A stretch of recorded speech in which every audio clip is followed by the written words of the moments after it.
another video. So tonight we're going to have a recap for Ready to Love Season 6, Episode 2. Don't forget to like, comment, and subscribe, and also hit that notification bell so you'll be notified every time a new video drops. So now, let's get into the review. So, we start off with Tiffany. She basically is expressing how she doesn't understand how she was on the bottom last week. She cannot understand how she was on the bottom, and she is really expressing that, in this episode, because she's just looking like how and why. Then we found out that Wally is the grandson of Chuck Brown, but he doesn't want to, I guess, have people like him for that and kind of have that as his claim to fame. So he wants to stand on his own. Okay, good for you, Wally. Kudos. Then we get to an episode with Laverne, and I mean, Laverne is really feeling Ace. He has plenty of compliments towards Ace. So far it's looking like he is really just feeling Ace. And then we get to the date with Demetrius and Zakiyah. Now, not Zakiyah telling Demetrius that he has a BDE. Oh my gosh. I was like rolling with this whole thing with her telling Demetrius he has BDE. Oh my gosh. But anyway, I think that's the most we've kind of really seeing with Demetrius and his character coming out a little bit so far.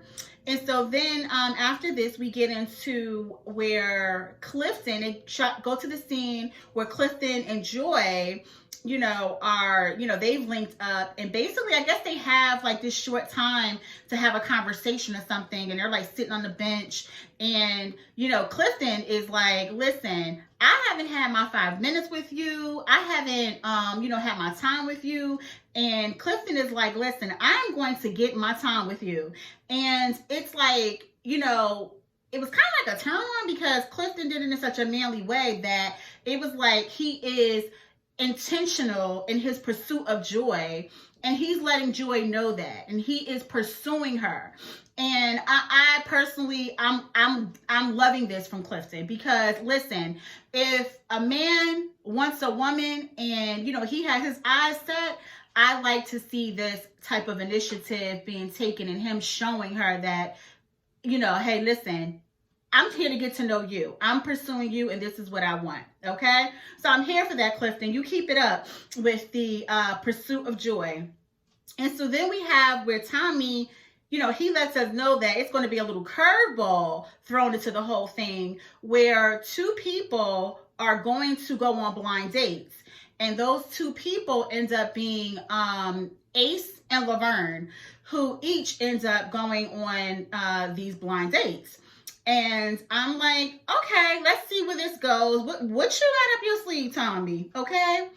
Now, in this blind date part, Laverne is the first one to go on the blind date. And Laverne goes on the date with Carmen. So Carmen is the blind date, the female that got thrown into the mix, in a whole blind date, little mix up. She got thrown in. And it seems like Laverne and Carmen did have a bit of a connection. They both were formerly in the Air Force, and they seem to really connect over that. And they seem to be, on the same page in conversation with, a lot of the things with, their personalities and different things like that. So let's see where that goes. Let's see if this actually, will be a match, or, what actually happens. But side note, because later on, Laverne confuses me about that whole thing, but we'll get to that, in a little bit.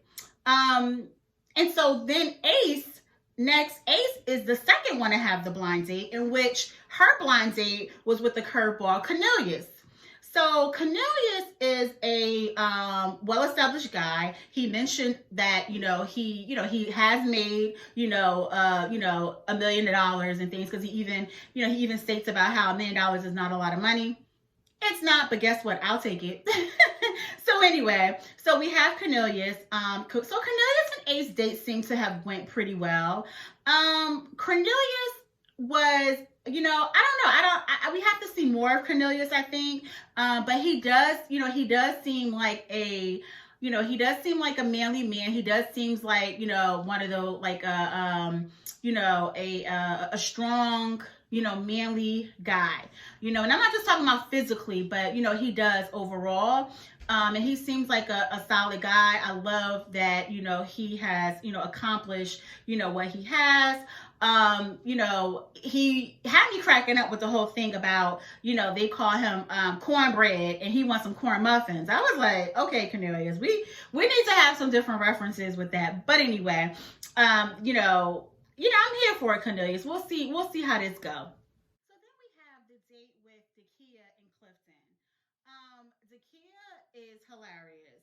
So Clifton said, "What do you think about premarital sex?" And Zakiya was like, "Yes, please." She says she is at her peak. Okay.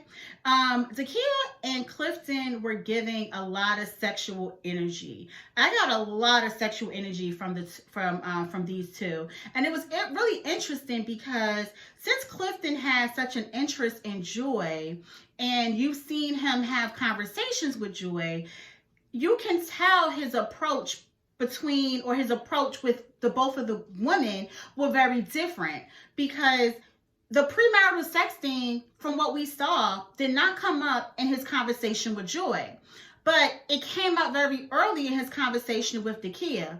So this is only leading me to believe that I think it's one of those things where, Dakia is a woman that he finds physically attractive, and there's physically something, and, that's all it is. It seems like it would be all physical, because he's not even approaching Joy this way. It's a very different approach how he went in with Joy, and with Dakia, it seems to be that it was just leading with sex.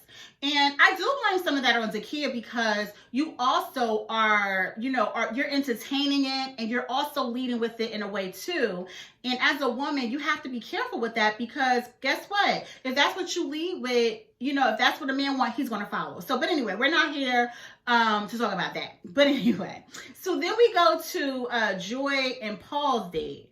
Now, Joy and Paul's date just seemed like a bust to me. First of all, Paul is too damn weird, and every week he is just giving me, more and more weird. Like, I'm sorry, I just can't. I can't with Paul at all. And Joy is still stuck on Clifton, it seems, as well. She's still, she still has Clifton in her mind as well. So definitely a date with Paul is definitely not helping, because he's just not, Paul's too daggone weird, like I said. And so then we get to, there's a date with Tiffany and Cornelius. And so Tiffany, she tells Cornelius that, she wants a husband. And she says it, in a way as if like, listen, like, this is what I want, and I'm not here to play any games. This is what I want. I don't know. I'm a little on the fence about that. I think some people automatically kind of thought that she was too aggressive and her approach was a little too, too straightforward.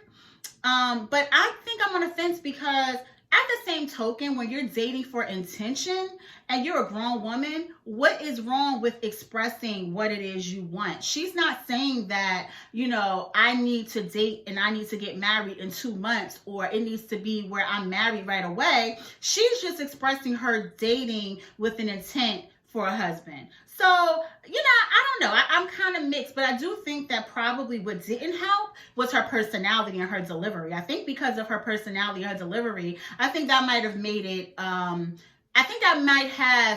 come off a little more aggressive. And, I think if it would have been a little softer, I think it would have went over better and probably been taken a little better, because it seems like it pretty much, it looked like it turned Cornelius off. Like, he was, it seemed like he was turned off about that whole thing.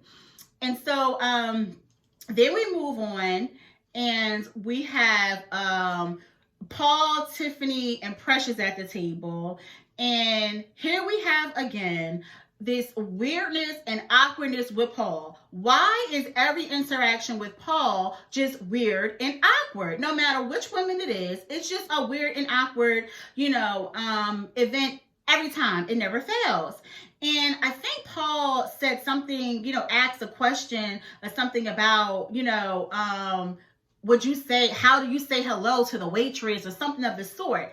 And it's like, Paul, I'm going to need you to get some ice-breaking conversation tips or something. Like, Paul, you got to do something because you are just coming off way too weird. And it's a mess, Paul. It's a mess. And that date was a mess. So then we move on to the other date in which it was Carmen, Clifton, Tori, Joy, and Ace. Fifth wheel Ace, okay? Because that's what it seemed to be. So in this date, Carmen and who was it? Carmen and Clifton, they seem to be, hitting it off pretty well.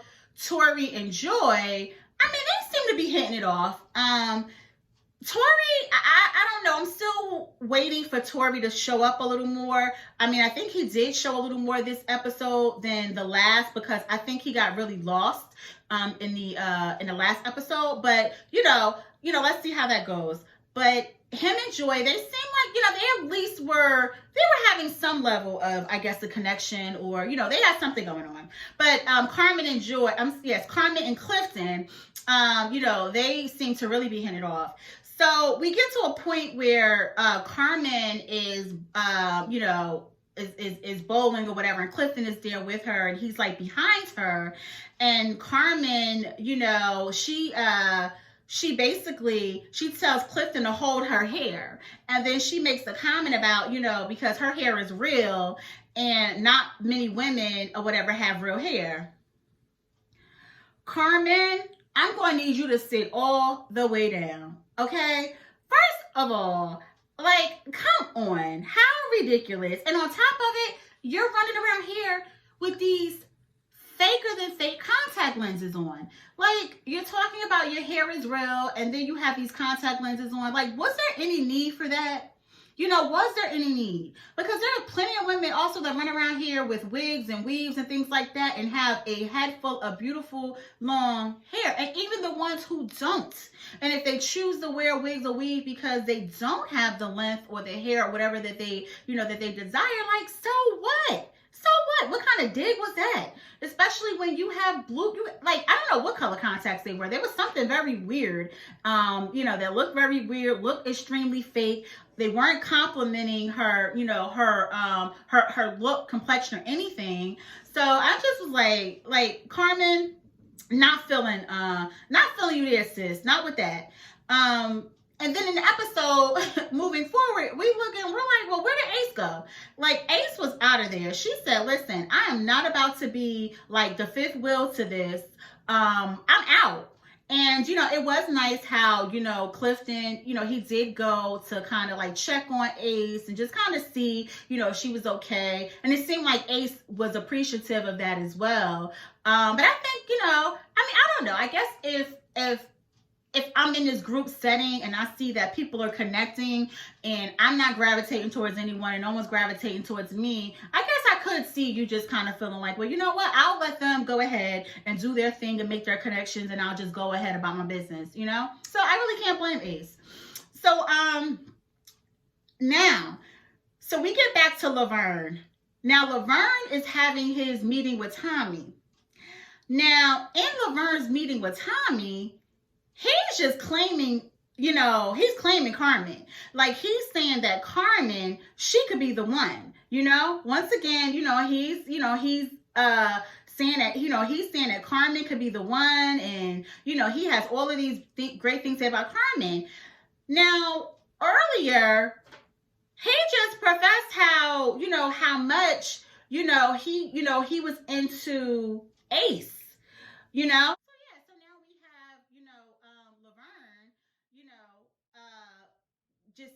saying how into Carmen he is after he seemed to be so into Ace in the beginning.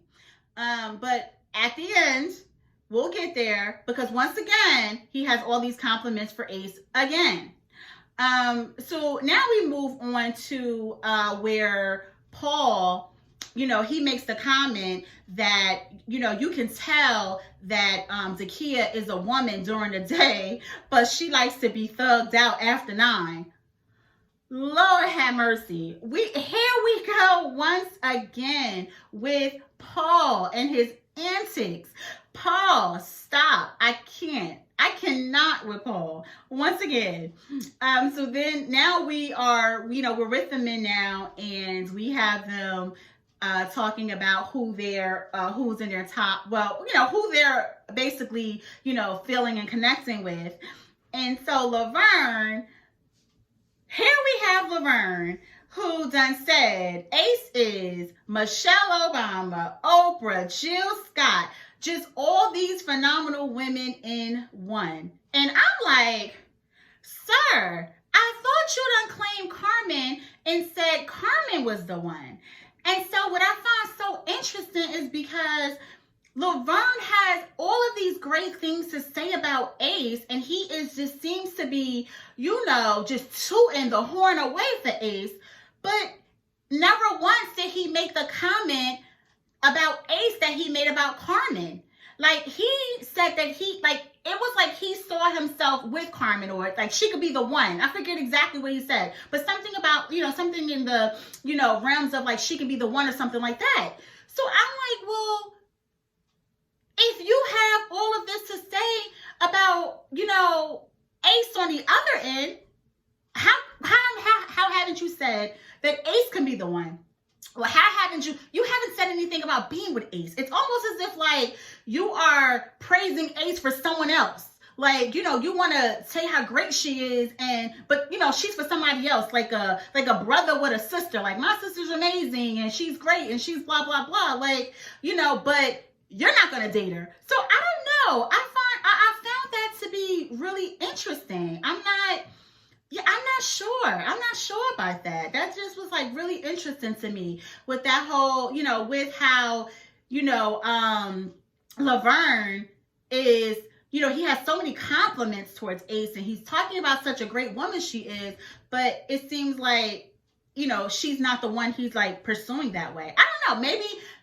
Let's see. Maybe this next episode, maybe we'll see more of that. Or maybe we are not seeing the full dynamic and the behind the scenes, what's going on between Ace and Laverne. And maybe that's why it's coming off like he's saying these things, but we're not seeing it. So I don't know. We'll see. We'll keep watching. I'm sure, of course, as usual, we'll get the behind the scenes tea. Tea will start spilling all over the place before you know it. So we will find out. We will get the scoop, of course. And then back to Tori, like, I don't know, Tori is just seeming to get lost to me still, but, outside of the one date with Joy, I don't see much with Tori. I don't see much with Demetrius either. I'm still waiting for more from Demetrius. Like, I don't really see, like, much. I mean, we know that he was in the Air Force, and we know his background. I mean, I think he retired, he said, after 21 years in the Air Force and things like that. And he is divorced. He had a short marriage. One thing I did like about Demetrius was that, he seems to be a grown man. He took responsibility for the failings in his marriage. I did like that, because sometimes, especially, when it comes to, the conversation of, well, what happened in your last relationship, or what happened in your marriage? Why didn't that work? A lot of times people point their fingers to the other person. It's all like, all them. So I don't know. That showed me a healthy mindset, I guess, for Demetrius, because he took responsibility. Like, he said it, he did some cheating, I believe he said. And it just seems like, maybe he wasn't ready, or whatever the case might be. He knew that he played a part in it, and he took accountability for it. So I really did like to see that, with Demetrius. And later on, like towards the end, we do see when Tiffany and Paul, once again, I think they had some interaction or whatever. And it was just like, Paul, you were just not ready for Tiffany at all. Like, between, it was like, you can tell that Tiffany doesn't have an interest. So she was a little short with him in this little date. And you could tell that, you know, she kind of went in, I guess, with the idea, like, she already didn't have an interest in them and probably just, you know, had to do the date because it was set up with the show. And Paul, of course, being Paul, did what Paul does, you know, just annoy and be weird. And before you know it, Tiffany is just kind of like spazzing at him in a way, and you know, it's like, you know, basically like, you know, have a regular conversation with me, like, don't interrogate me. But still, Tiffany was just too much for Paul. Like, Tiffany was just letting Paul have it. Paul wasn't ready. I just was like, Paul, please stop it, stop. And so I wonder, was anyone surprised this week? Because we get on to the eliminations, and we have Tiffany and Ace that are on the bottom and on the block to be eliminated. So we end up seeing that Tiffany is the one who ends up getting eliminated. And child, Tiffany said, who ain't ready to love? I mean, Tiffany, once again, she is like, wait, who? What? She can't believe it's her. I was surprised that it was Tiffany and Ace that was there. Well, not surprised about Tiffany, but I was surprised that it was Ace that was there, because it did seem like, you know, the guys were, you know, liking Ace, especially on the first episode. And also it just seemed like, you know, they were liking Ace. But I think that, you know, Laverne's, like, you know, profession for like professing, you know, how great and wonderful Ace, you know, was, I think that, you know, kind of helped her stay. And I think that the whole thing with Cornelius and Tiffany probably is what was a determining factor, and probably what helped, you know, well, what I say hurt Tiffany, and what ended up ultimately being why she went home. But, you know, I'm still like, Tiffany's like, these responses and like Tiffany's like, what, who, you know, is just like hilarious. So the prior episode, I was kind of thinking that maybe Tiffany would be kept around just because of her personality, and it seemed like she was gonna bring a little bit of drama and like bring a little bit, you know, bring a little bit to the show. So I said, you know, for those reasons, maybe I could see her being kept around. But still, at the same token, this past episode, like, I mean, she really didn't have any connections besides, I believe, with Wiley. I guess they kind of like I believe that her and Wally made a little bit of a connection. But I don't know how real that was. I mean, they looked so, I don't know, they looked so mismatched. It was like, you know, she looked a bit older than Wally, and it just, I don't know, and it just, them together, I don't know, I just wasn't buying it. I don't know if she was just trying to make some connection because she hadn't made any, and, you know, just to, you know, to stay there or whatever. Because I think that for the most part, everyone else was kind of, you know, making some type of connection with people. So, I mean, it was really only, I guess Tiffany that would. Although I don't believe that Precious had anybody, I don't really believe that Precious made like that much of a connection, but she did have, but I think the difference is that Precious did have good conversations that went well with, you know, with some of the guys. So whereas though Tiffany, you know, she had conversations that just, I don't know, that didn't just like, you know, seem to go so well. And anyway, guys, let me know what you guys think, what your thoughts are. Who do you think is going home next? Who's your favorite? You know, who's your favorite? Who's your favorite girl? Who's your favorite guy? So comment below, and you know, let me know. Also, don't forget to like, comment, and subscribe, and hit that notification bell so you'll be notified every time I drop a new video. And so, guys, until next time, toodles.